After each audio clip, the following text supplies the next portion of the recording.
So I've come to Penny Farm at Blackpool to meet Sarah Tucker, the local field officer in our area back near Selby, following a rescue case where I called in a pony and some other ponies in a field to Wild Horse Welfare.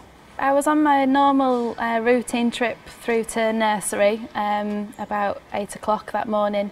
I saw that the foal was actually down with his back facing the road. So I was able to see exactly the situation with his back. It was completely skinless. It was just horrendous. So I just phoned Wild Horse Welfare straight away and reported exactly where the ponies were and what I'd seen. I managed to get there within about an hour following this call to find little Boogie laid down on the floor. There was something quite obviously wrong with him. He looked very, very thin, but as soon as I started walking up to him, I could smell a real infection smell.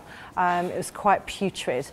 There was an obvious wound on his back that covered quite a lot of his back, and as I approached him, he did stand up and start to walk away, but he was very, very weak. I managed to catch him quite easily, and as soon as I started to examine him, I could see that there were maggots on his skin, underneath his coat.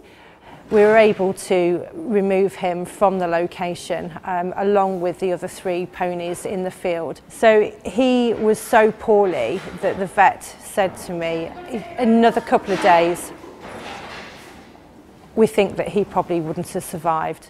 I'm just going to be so pleased to see him.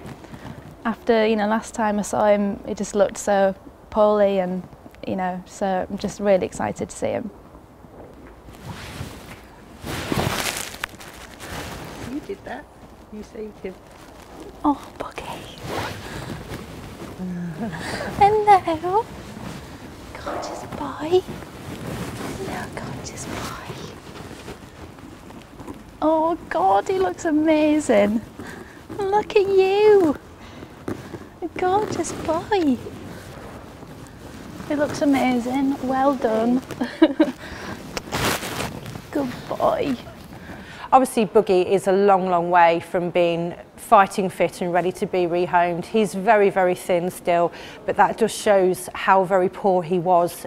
The supporters that contact us are just our bread and butter. Without them, we would not be able to do our job. They are our eyes and our ears, helping us to rescue these ponies. Now, if anybody does see any horse in distress, please ring us. Now, Boogie was an invisible horse until the day that Chloe found him and we were able to rescue him, and he is invisible no more.